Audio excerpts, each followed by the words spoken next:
Part 3, Chapters 9 and 10 of Charles Rex by Ethel M. Dell. This recording is in the public domain. 9. The Warning. It seemed to Maude that in the days that followed her engagement Toby developed with the swiftness of an opening flower. There was no talk of her leaving them. She fitted into the establishment as though she had always been a part of it, and she took upon herself responsibilities which Maude would never have laid upon her. Watching her anxiously, it seemed to her that Toby was becoming more settled, more at rest, than she had ever been before. The look of fear was dormant in her eyes now, and her sudden flares of anger had wholly ceased. She made no attempt to probe below the surface, realizing the inadvisability of such a course, realizing that the first days of an engagement are seldom days of expansion, being full of emotions too varied for analysis. That Toby should turn to her or to Jake if she needed a confidant she did not for a moment doubt, but unless the need arose she resolved to leave the girl undisturbed. She had, moreover, great faith in Bunny's powers. As Jake had said, Bunny was sound, and she knew him well enough to be convinced that he would find a means of calming any misgivings that might exist in Toby's mind. It appeared as if he had already done so, in fact, for Toby was never nervous in his presence. She greeted him with pleasure, and went with him gladly whenever he came to seek her. They met every day, usually in the evening when Bunny was free and the children gone to bed. Maude would watch them wander out together into the summer solitudes, Chops walking sedately behind, and would smile to herself very tenderly at the sight. She believed that Toby was winning to happiness, and she prayed with all her soul that it might last. Saltash came no more during these summer days. He had departed in his abrupt way for his first pleasure cruise in the Blue Moon, taking no friend save the ever-present Larpent to relieve the monotony. No one knew whither they were bound, or if the voyage were to be long or short. He dropped out of his circle as a monkey drops from a tree, and beyond a passing wonder at his movements no one questioned either motive or intention. Probably he had neither in any appreciable degree. It was only the caprice of the moment that ever moved him, so his friends said. He evidently found his new toy attractive, and he would not return until he wearied of it. Meantime the summer crowds came and went at Fairharbor. The Anchor Hotel was crowded with visitors, and Sheila and her father began to talk of departure for Scotland. Jake had gone to an important race meeting in the north, and it seemed that Bunny's suggestion to show them the stud had been forgotten. But on an afternoon in late August, after a hotly contested polo match, as he stood with a fizzling drink in his hand, talking to Sheila, she abruptly reminded him of it. "It's quite a fortnight since you promised to show me the horses," she said. He started. "Is it? I'm awfully sorry. I hadn't forgotten, but somehow I've had a lot to think about lately. You must come and have tea with Maude. When will you come?" Sheila laughed a little. "Hadn't you better ask Maude first?" "Good gracious, no," said Bunny. "That'll be all right. She and Toby are always at home just now, and of course she will be pleased to see you any time. When can you come?" "Well, we are leaving the day after to morrow," Sheila said. "To morrow, then," said Bunny promptly. "Your sister may not want us at such short notice," she said, hesitating. "Oh, rats!" said Bunny, with a grin. "Of course she will. Have you been to the castle yet?" "Yes. We lunched there with Lord Saltash before he left. It's a horribly grim place. I didn't like it much." "It's a magnificent place," said Bunny, stoutly. "It's completely thrown away on Charlie, of course, but I love every stone of it." "What a pity it doesn't belong to you," commented Sheila. "I wonder where you will live when you are married." Bunny flushed a little. "We're not marrying at present, but I'm hoping to stick to my job when we do." "Oh, are you? Does Miss Larpent like that idea?" Faint surprise sounded in Sheila's tone. "I don't know why she shouldn't," said Bunny, quick to detect it. "She's keen on the country, keen on riding, and so on. She'd hate to live in town." "Would she?" said Sheila, with a hint of incredulity. Bunny turned on her. "Why do you say that? She's very young, hardly more than a kid. She doesn't care for people and towns. Why should she?" He put the question almost indignantly, and Sheila smiled at him pacifically. "I don't know in the least why she should. I only had a sort of idea that she might. She is very pretty, isn't she?" And pretty girls don't generally care to be buried before they have had their fling, not always then." "Oh, you think she doesn't get any fun," said Bunny, still somewhat resentful. "No, no, of course I don't. You know best what she likes. I only wonder that Maud didn't think of giving her just one season in town. It would be rather good for her, don't you think?" "I don't know," said Bunny, rather shortly. "Maud isn't keen on town. I think she's better where she is." Sheila laughed. "You're afraid she'd slip through your fingers if she saw too much of the world." "No, I'm not," declared Bunny, frowning. "I hadn't thought about it. But I'd hate her to get old and sophisticated. Her great charm is in being just what she is." "Oh, she has plenty of charm," Sheila admitted, and her own brows drew a little in thought. "I wish I could remember who it is she reminds me of. That is the worst of having such a large circle. She isn't like anyone I've ever met," declared Bunny, and gulped down his drink abruptly. "Well, I must be going. You'll come up to morrow, then, you and the General? I shall be there, and I'll tell Maud you're coming." "You are sure we had better come?" Sheila said, as she gave him her hand. He gripped it. "Of course. Maud will be delighted. I'm sorry you weren't asked before. About 3, then, if that suits you. Good bye." He smiled his pleasant, boyish smile and departed. But as he raced back from Fair Harbour in his little 2-seater car to meet his young fiancée on the Downs, the memory of Sheila's words came back to him, and he frowned again. It was true that they were not thinking of marriage for the next few months, and their plans were still somewhat vague, but the idea of waiting while Toby had her fling for a whole season in town revolted him. He could not have said definitely wherefore, save that he wanted to keep her just as she was in his eyes, fresh and young and innocent. He was angry with Sheila for having suggested it, and he wanted to thrust the matter from his mind. Yet, when he found himself alone with Toby, walking along the brow of the furze-strewn down, he attacked the subject with characteristic directness. "Sheila Melrose thinks you ought to have a season in town before we get married. Would you like to do that?" Toby looked at him with her clear eyes wide with surprise. "What the blazes has it to do with Sheila Melrose?" she said. He laughed briefly. "Nothing, of course. Less than nothing. It's just a point of view. She thinks you're too pretty to be buried before you've had your fling. Rot of that sort." "My fling!" said Toby, and with a sudden gesture that was almost of shrinking drew his arm more closely round her shoulders. "I should loathe it, and you know it," she said with simplicity. He held her to him. "Of course you would. I should myself. I hate the smart set. But you know, you are awfully pretty. I don't want to do anything unfair." "Rats!" said Toby. He bent his face to hers. "Are you beginning to care for me? Just a little, by any chance?" She laughed and flushed, twining her fingers in his without replying. Bunny pursued his point. "You'd sooner marry me out of hand than go hunting London for someone more to your liking? Would you?" "Oh, much," said Toby. "But, you see, I hate London." "And you don't hate me," persisted Bunny, his dark eyes very persuasive. She dropped her own before them, and was silent. "Say it, sweetheart," he urged. She shook her head. "Let's talk about something else," she said. "All right," said Bunny, boldly. "Let's talk of getting married. It's high time we began."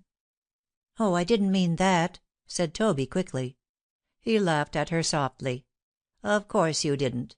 But you were thinking about it all the same. Do you know old Bishop is going to clear out and go and live in Fair Harbour? I shall be left alone then. It's rather beastly living alone, you know, darling." "You haven't tried it yet," said Toby. "No, but I know what it'll feel like. I shall hate it." Bunny spoke with gloomy conviction. Toby suddenly laughed. "No one to grouse to. It would be rather dull, certainly. Why didn't you fall in love with Sheila Melrose?" "Sheila Melrose? Why on earth should I?" Bunny spoke with some sharpness. Toby lifted mischievous eyes. "She's pretty and graceful and accomplished. She'd make a charming lady, Brian, and she has an estate of her own for you to manage. It would be a highly suitable arrangement for you both." "Don't talk rot," broke in Bunny with sudden heat. His hold tightened upon her, and she made a quick, instinctive movement as though to free herself. "I'm not. You know I'm not. You know quite well that if it hadn't been for me, because you chanced to meet me first, you certainly would have fallen in love with her." Toby spoke breathlessly, stammering a little, as her habit was when agitated. Her face was averted, and she was trying very, very hard to resist the closer drawing of his arms. But there were times when Bunny would not endure resistance, and this was one of them. He simply ignored it till abruptly she yielded to his mastery. And then in a moment he was tender again. "Why did you say that?" he said, bending low to look into her downcast face. "Tell me why you said it. Are you jealous, by any chance?" "Oh, no," declared Toby with vehemence. "No, no, no." "Then why?" he persisted. Then, with sudden intuition, "You don't like her, do you?" Toby's face was burning. It's she that doesn't like me," she said. "Oh, that's a mistake," said Bunny decidedly. "Everyone likes you." She shook her head. "She doesn't. She thinks I'm bad form, and I daresay she's right. She also thinks" she lifted her face suddenly, challenging him "she also thinks that I set out to get you, and succeeded." "She doesn't," declared Bunny. "That's rot, damn rot. You are not to say it. She's a very nice girl, and ready to be friendly with you if you'll let her." Toby made a rude face. "I knew you were getting fond of her. She's pretty and stylish and much more in your line than I am. Why don't you go and ask her to marry you? She wouldn't say no." She flung the words with a little quivering laugh. She was trembling in his hold. Bunny's eyes had flashed to sudden anger. He had taken her by the shoulders almost as if he would shake her. "Toby, be quiet," he commanded. "Do you hear? You're going too far. What do you mean by talking in this strain? What has she done to you?" "Nothing," gasped back Toby, backing away from him in a vain effort to escape. "She hardly knows me, even. It's just instinct with her, and she can't help it. But she likes you well enough not to want you to marry me. You don't suppose the words came breathlessly, jerkily.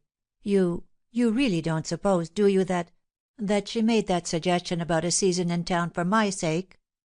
"What other reason could she have had?" demanded Bunny sternly. Toby was laughing, but her laughter had a desperate sound. "How green you are!" "Must I really tell you that?" "Yes. Go on. Tell me." His voice was hard. Hard also was the grip of his hands. He knew that in the moment he released her she would turn and flee like a fleeing hare.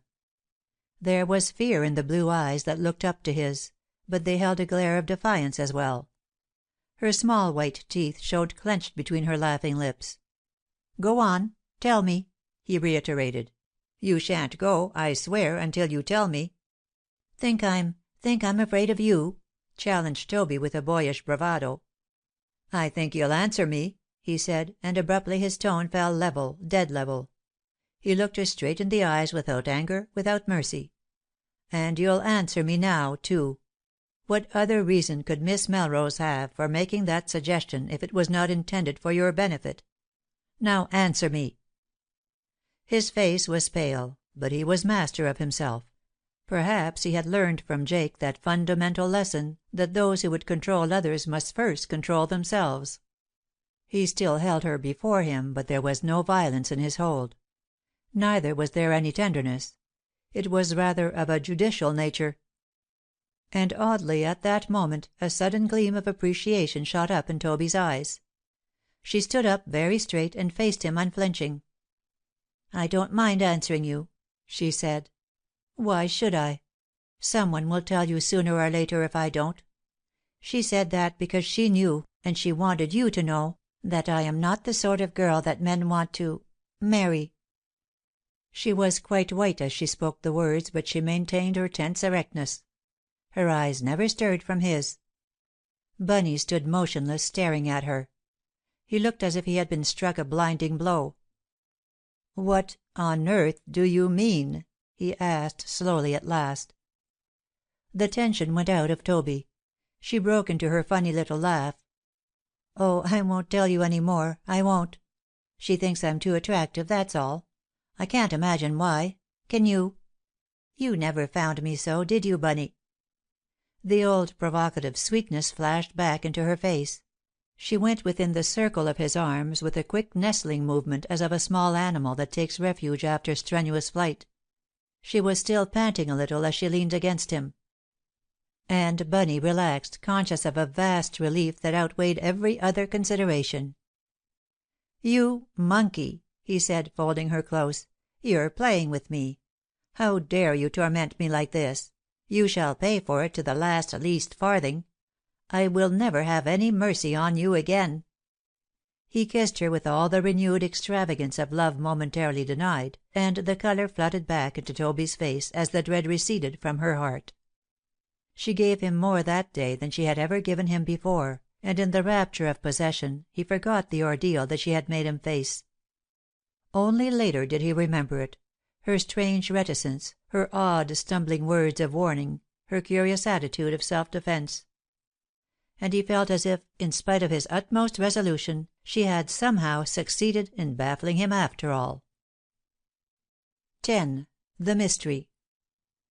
It was late that evening that Bunny strolled forth alone to smoke a reminiscent pipe along his favourite glade of larches in Birchester Park. He went slowly through the summer dusk, his hands behind him, his eyes fixed ahead. He had had his way with Toby. She had promised to marry him as soon as old Bishop's retirement left the house and the hollow at his disposal. But somehow, though he had gained his end, he was not conscious of elation. Sheila Melrose's words had disturbed him no less than Toby's own peculiar interpretation of them. There was a very strong instinct of fair play in Bunny Bryan, and now that he had won his point he was assailed by a grave doubt as to whether he were acting fairly towards the girl. She was young, but then many girls marry young. It was not really her youth that mattered; neither, when he came to sift the matter, was it the fact that she had so little opportunity of seeing the world. But it was something in Toby's eyes, something in Sheila's manner, that gave him pause. He asked himself, scarcely knowing why, if it would not be fairer after all to wait. He wished that he could have consulted Jake, but yet it would have been difficult to put his misgivings into definite words. Jake was a brick and understood most things, but he was away for another week at least. The thought of the girl's father crossed his mind, only to be instantly dismissed. Even if he had been within reach, Captain Larpin's sternly unapproachable exterior would have held him back. He was inclined to like the man, but he could not feel that Toby's welfare was, or ever had been, of paramount importance to him. He had thoughts only for his yacht. Bunny began to reflect moodily that life was a more complicated affair than he had ever before imagined, and reaching this point, he also reached the gate by the copse and became aware of cigar smoke dominating the atmosphere above the scent of his own now burnt-out pipe. He removed the pipe from his mouth and looked around him. "Hello," said a voice he knew. "Do I intrude?"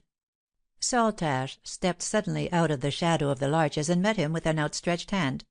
"Hello," said Bunny, with a start. A quick smile of welcome lighted his face, and Saltash's eyes flashed an answer. He gripped the boy's hand with fingers that closed like springs. "What are you doing here?" he said. "Just what I was going to ask you," said Bunny. "I often come here in the evening. It's my favourite lookout. But you—" "I do the same for the same reason," said Saltash. "I thought you were far away on the high seas," said Bunny. Saltash laughed. "Well, I was. But I don't stay there, my good Bunny. The Blue Moon developed engine trouble. Nothing very serious, but we brought her back to recuperate. You can never tell what you may be in for on a first voyage. Also, I was curious to see how affairs here were progressing. How goes it, mon ami? Is all well?" "Well enough," said Bunny. Saltash linked a friendly hand in his arm. "Have you and Nonette settled when to get married yet?" Bunny stiffened momentarily, as if his instinct were to resent the kindly inquiry. But the next instant he relaxed with impulsive confidence. "Well, it is more or less settled," he said. "But I'm wondering. You know, Charlie, she's rather young to be married, isn't she? She hasn't seen much of the world so far. You don't think it's shabby, do you, to marry her before she's had the same sort of chances as other girls?" "Good heavens, no," said Saltash. He gave Bunny an odd look from under brows that were slightly twisted. "What made you think of that?" he asked. Bunny's face was red. He leaned his arms on the gate and looked out across the valley. "Sheila Melrose put it to me this afternoon," he said, "though I must admit it has crossed my mind before. She hasn't met many people, you know, Charlie. And, as I said, she's young. I don't want to take an unfair advantage." "Life is too short to think of these things," said Saltash abruptly. "Marry her while you can get her, and don't be an ass about it. If I had done the same thing in my youth I should have been better off than I am at present." Bunny smiled a little. "You would probably have been wishing you'd done the other thing by this time." "Much you know about it," returned Saltash, with a whimsical frown. "Now look here. What I've really come back for is to see you married. All this preliminary messing about is nothing but a weariness to the flesh. Get over it, man. There's nothing on earth to wait for. Larpent's willing enough. In fact, he agrees with me. The sooner the better." "He would," said Bunny, with a touch of bitterness. "Well, you can't ask for anything better," maintained Saltash. "He's got his job, and he's not what you could call a family man. He's not a waster, either, so you needn't put on any damned airs, mon vieux." "I didn't," said Bunny, hotly. Saltash laughed and clapped a hand on his shoulder. "Look here. I'm talking for the good of your soul. Don't take any more advice, certainly not Sheila Melrose's. You go straight ahead and marry her. You've got money, I know, but I hope you won't chuck your job on that account. Stick to it, and you shall have the Dower House to live in while I yet cumber the ground, and Birchester Castle as soon as I'm under it." "What?" said Bunny. He turned almost fiercely. "Charlie, stop it. You're talking rot. You always do. I don't want your beastly castle. You've got to marry and get an heir of your own. I'm damned if I'm going to be adopted by you." Saltash was laughing carelessly, mockingly, yet there was about him at the moment a certain royal self-assurance that made itself felt. "You'll do as you're told, mon ami. And you'll take what the gods send without any cavilling. As for me, I go my own way. I shall never marry. I shall never have an heir of my own blood. Birchester means more to you than it does to me. Therefore Birchester will pass to you at my death. Think you and Toby will be happy here?" "Damn it," said Bunny, still fiercely disconcerted, "you talk as if you were going to die to morrow." "Oh, probably not," said Saltash, airily. "But I doubt if I live to a rakish old age. I'm a man that likes taking chances, and those who dice with the high gods are bound to throw a blank some day." For a moment the mockery died down in his eyes, and he looked more nearly serious than Bunny had ever seen him. He patted the shoulder under his hand. "Life is rather a rotten old show when you've tried everything and come to the end," he said. "And you know for a damned certainty that you'll never taste any good fruit again. But you will never know what that feels like, mon ami. You've had the sense to play a straight game, and you'll find it pays in the long run. Jake taught you that, eh? You may thank your own particular lucky star that you had him for a brother-in-law instead of me." "Don't talk rot," said Bunny, gruffly. Saltash stretched up his arms with a laugh. "No, we'll talk sense. Good square sense. I take it you'll continue to manage the estate for the present. If you get bored we'll find an agent, but I'm satisfied with things as they are. We'll go round and have a look at the old Dower House to morrow. It has a fairly decent position, you know, overlooks Greydown. That ought to please you both." Bunny turned upon him. "Oh, confound it, Charlie," he said. "I can't talk about this. I couldn't possibly take it. You're too damned generous. I've never done anything to deserve it." "Oh, yes, you have," said Saltash, unexpectedly. "You've done a good many things for me. You have always been the bonne amie whatever I did, from your childhood upwards." His dark face laughed with friendly warmth into the boy's troubled eyes. "Always stuck up for me, haven't you, Bunny?" he said. "Oh, but that's rot. objected Bunny. "A man is bound to stick up for his pals." "Even though he knows they're not worth it?" laughed Saltash. "Yes, that's just what I like about you. It's the one point on which we touch. But I'm not sure that even you would stick up for me if you knew precisely what sort of rotter you were sticking up for." "Oh, shut up!" said Bunny. "Bien, mon cher. We return to your affairs. Have you put up the banns yet? I presume you will allow me to be the best man. Get it over soon, I beseech you. I can't stay here indefinitely. As a matter of fact, I'm due in Scotland at the present moment. Can't you fix it up immediately? And you can have the little car and leave of absence till you've got over it. Old Bishop can run this show till the winter. Maud can fit up the Dower House for you. And I shall feel at liberty to roam the desert once more, unencumbered." "You're jolly decent to me," said Bunny. "Think so?" Saltash's brows twitched humorously. "I seem to be developing a taste for worthy deeds. But there's no reason on earth why you two shouldn't get married and done for as soon as possible.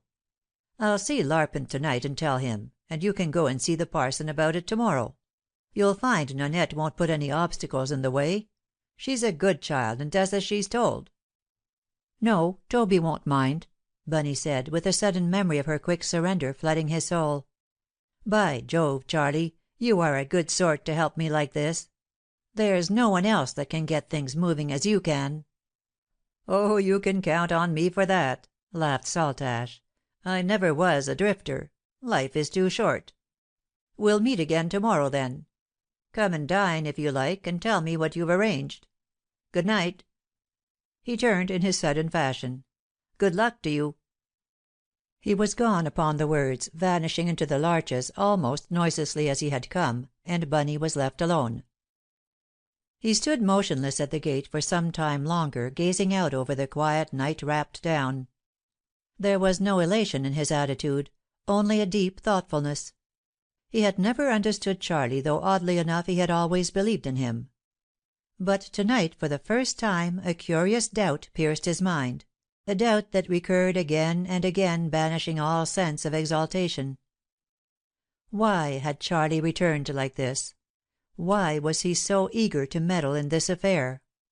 Why so recklessly generous? He had a strong feeling that there was something behind it all, some motive unrealized, some spur goading him, of which he, Bunny, might not approve if he came to know of it. He wished he could fathom the matter. It was unlike Saltash to take so much trouble over anything. He felt as if in some inexplicable fashion he were being tricked. He put the thought from him, but he could not drive it away. Just as he had felt himself baffled a little earlier by Toby, so now he felt the same inability to comprehend Saltash. He seemed to be groping at a locked door, feeling and feeling for a key that always eluded him. And again he wished that Jake was within reach. He turned homewards at length, dissatisfied and ill at ease, yet calling himself a fool for scenting a mystery that did not exist.